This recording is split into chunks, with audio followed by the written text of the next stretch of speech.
कृपया हमारे YouTube channel को सब्सक्राइब कर बेल आइकन के बटन को दबाइएगा।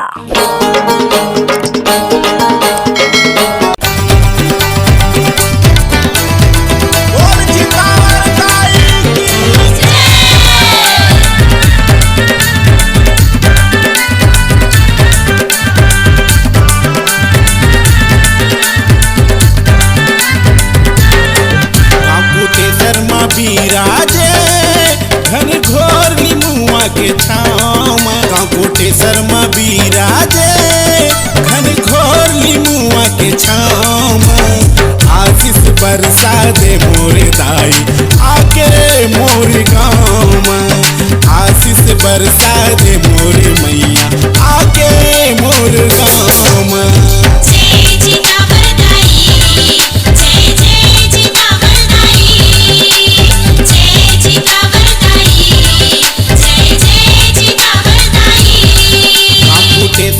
बिराजे घन घोर निमुआ के छाँव कांकोटेश्वर में बिराजे घन घोर निमुआ के छाँव आशीष बरसा दे मोर दाई आके मोर गाँव में आशीष बरसा दे मोर मैया आके मोर गाँव में।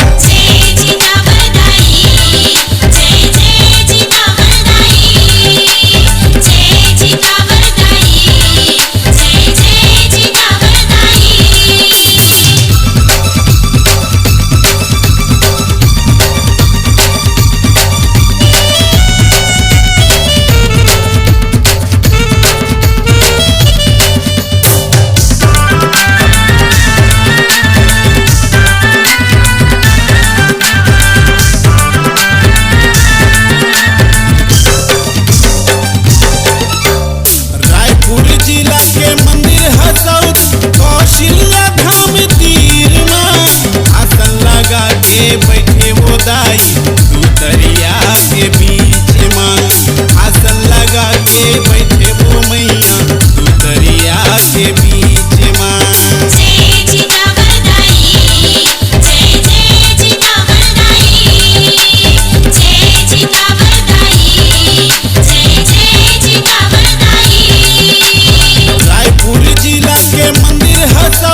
कौशल्या धाम तीर में आसन लगा के बैठे वो दाई दू दरिया के बीच में आसन लगा के बैठे वो मैया दू दरिया के बीच में। हम कमला फूले हवे वो दरिया भर कमल के फूल हरी महिमा भवानी तोर बैठे गाँव के सियार में आशीष बरसा दे मोरे दाई आके हमर गाँव में आशीष बरसा दे मोरे मैया आके मोर गाँव में।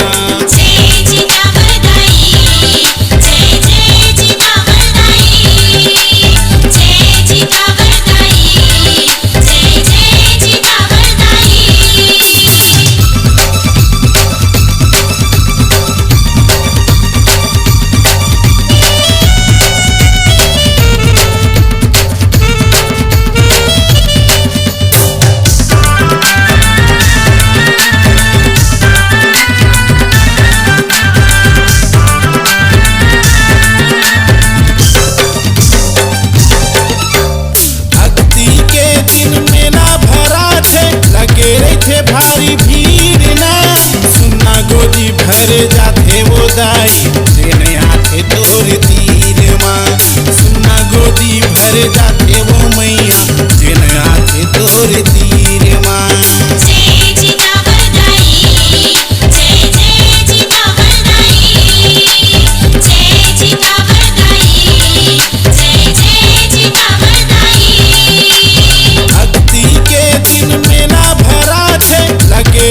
भारी भीड़ ना सुन्ना गोदी भर जाते वो दाई देने आते तोर तीर माँ सुन्ना गोदी भर जाते